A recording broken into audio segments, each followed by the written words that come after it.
국장흥 청어민 국장망 청어신 구어장싱 팅유민 구어장왕 팅유션. 나라가 흥하려면 백성의 목소리에 귀 기울여야 하고 망하려면 아첨과 거짓에 귀 기울이게 됩니다.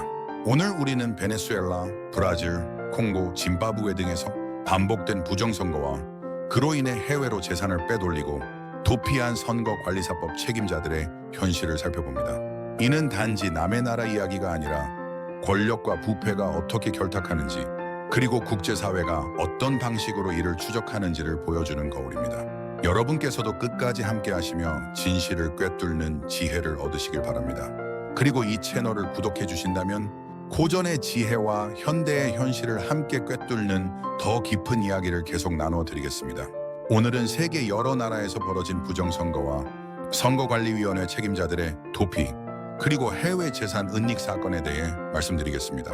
베네수엘라의 차베스 정권, 마두로 정권, 브라질, 콩고, 짐바브웨, 그 외 부정선거를 한 국가의 선관위원장들이 국제기구 조사나 자국 내에서 부정선거가 드러나자 외국으로 재산을 빼돌리거나 해외로 도피한 사례는 얼마나 될까요?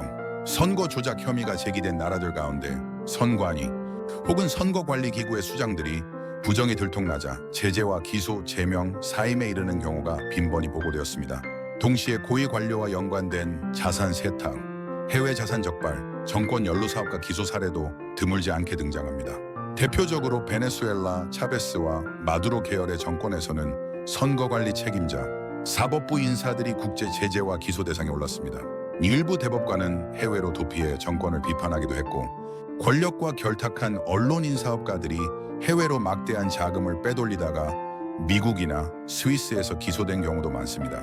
브라질에서는 보우소나루 전 대통령이나 그의 지지자들이 해외로 정치적 망명을 시도했고 사법부와 정면 충돌하는 모습이 나타났습니다.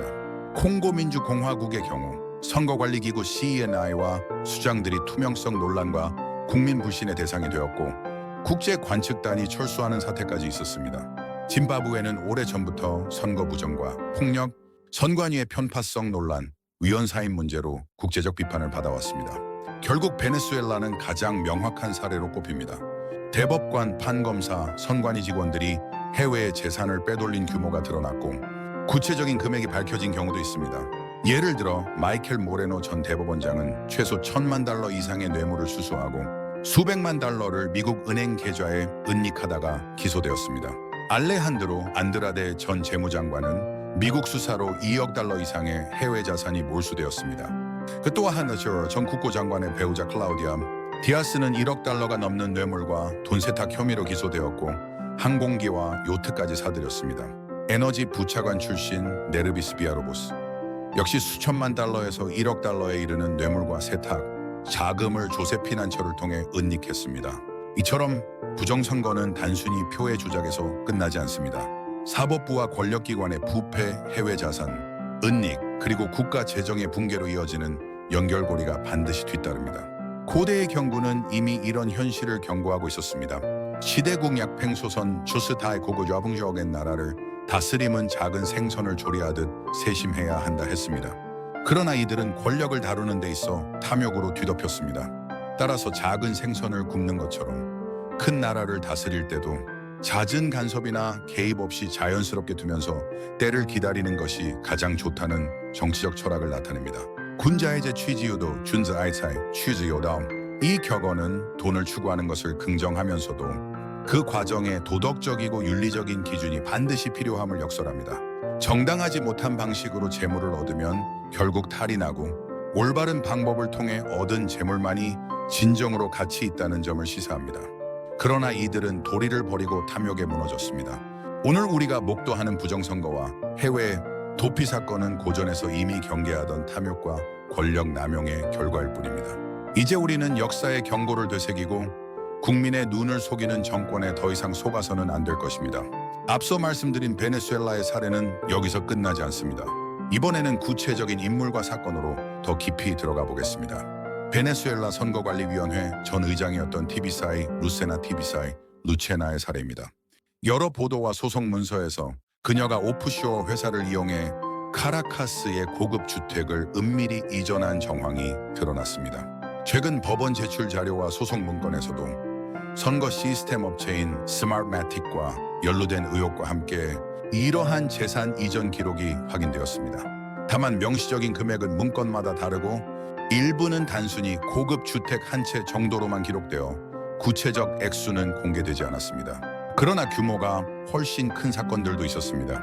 미국 법무부와 검찰 AP 보도에 따르면 오퍼레이션 머니플라이트 오퍼레이션 머니플라이트와 국영 석유기업 PDVSA 관련 대규모 자금 세탁 수사에서 수천만 달러, 많게는 수십억 달러, 한화로 수십조 원 규모의 자금이 해외로 빠져나간 정황이 확인되었습니다. 개별 인물 단위로도 수백만에서 수억 달러의 부패 자금이 흘러갔으며 대표적으로 라울 고린 사건에서는 1억 달러 이상, 총합으로는 10억 달러, 한화 약 1조 4천억 원에 달하는 거액이 연루된 것으로 드러났습니다. 또한 독립탐사 매체 에르만도, 인포의 마이애미 노스트롬 조사에서는 플로리다 지역에서만 수백 명의 베네수엘라 전현직 군과 관료들이 회사와 부동산을 소유한 사실이 밝혀졌습니다. 이는 단순한 개인적 일탈이 아니라 관료들의 해외 자산 보유와 은닉이 광범위하게 이루어지고 있었다는 강력한 증거입니다. 여기에는 판사, 대법관, 검사 같은 고위 사법 관료들까지 연루되어 있었습니다. 그들은 해외에 페이퍼 컴퍼니를 세우거나 고급 부동산을 구입하면서 자산을 숨겼습니다. 결국 선거 부정은 단지 한 번의 범죄 행위가 아니라 국가 전체를 뒤덮는 부패 네트워크와 직결되어 있다는 사실이 드러난 것입니다. 여러분, 앞서 우리는 베네수엘라를 비롯해 브라질, 콩고, 짐바브웨 등에서 반복된 부정선거와 권력형 부패의 실태를 살펴보았습니다. 선거관리위원장과 고위 관료들이 부정이 드러나면 어떻게 됩니까? 망명, 기소, 제재, 그리고 해외로 빼돌린 재산 추적까지 이어집니다. 베네수엘라에서는 실제로 대법관, 판사, 선관위 인사들이 해외로 도피해 정권을 폭로하기도 했습니다. 해외 자산 은닉 규모는 상상을 초월합니다. 수천만 달러에서 수십억 달러, 한화로 수조 원대에 이르는 금액이 몰수기소 사례에서 드러났습니다. 심지어 전 대법원장은 미국 은행에 수백억 원을 은닉했고 전 재무장관은 약 3천억 원대 자산을 몰수당했으며 다른 고위 관료와 그 가족들까지 해외 부동산과 조세 피난처를 통해 막대한 자금을 숨겨왔습니다. 특히 전 CNE 의장 TV사의 루세나의 경우 오프쇼어 회사를 통해 카라카스 고급 주택을 이전한 정황이 드러났습니다. 또한 오퍼레이션 머니플라이트 수사에서는 국영 석유기업 PDVSA 관련 자금 세탁이 밝혀졌고 그 규모는 한화 수십조 원에 달했습니다. 탐사보도 알만도, 인포는 마이애미 일대에서 수백 명의 베네수엘라 관료들이 회사와 부동산을 소유하고 있다는 사실을 폭로했습니다. 이것은 단순한 개인의 일탈이 아니라 정권 전체를 먹어치우는 구조적 부패라는 점을 증명합니다. 그렇다면 질문이 생깁니다. 정치인, 판사, 검사, 경찰, 군인, 선관위, 고위직에 있는 사람들은 왜 자신들이 재산을 해외로 은닉할 수 있다고 믿는 것일까요? 그 이유는 단순합니다. 이들은 쉘 컴퍼니 친인척 명의 다단계 송금 경로를 통해 돈을 이동시키며 자금의 실소유자를 교묘하게 숨길 수 있다고 믿기 때문입니다. 그러나 미국의 정보기관은 다릅니다. 재무부 산하 OFAC, FinCEN, 그리고 FBI, DEA, 국토안보수사국은 베네수엘라와 같은 불량 정권의 자금 흐름을 상시적으로 모니터링합니다. 왜냐하면 이것은 단순한 금융 범죄가 아니라 안보, 정치, 경제적 이해관계가 걸린 문제이기 때문입니다. 첫째, 안보적 이유입니다. 선거 여론 통계를 조작해 탄생한 불량 정권은 국제 범죄 카르텔과 얽혀 있다고 보기 때문에 미국은 그 자금을 추적합니다.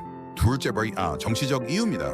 불법 정권의 고위 인사들의 자산을 동결하면 그것이 가장 강력한 압박 수단이 되기 때문입니다.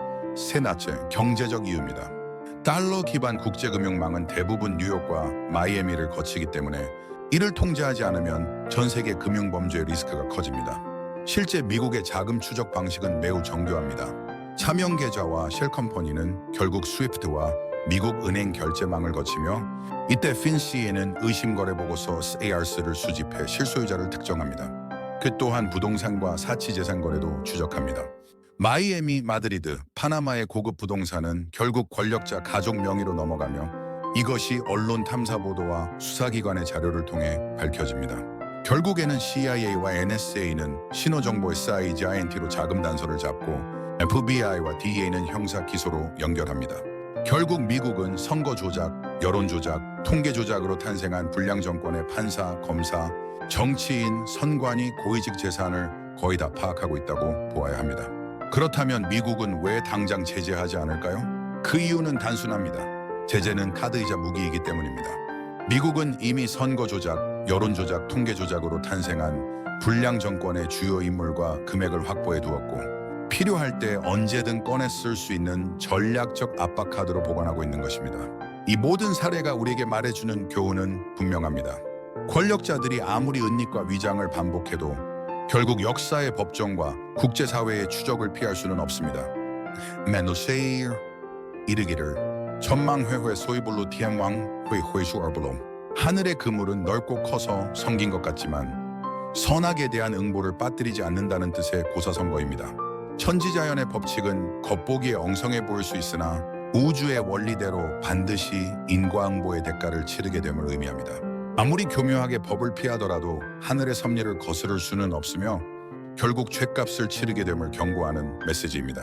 이 고대의 지혜가 오늘날 부정선거와 권력형 부패를 비판하는 가장 날카로운 메시지가 될 것입니다.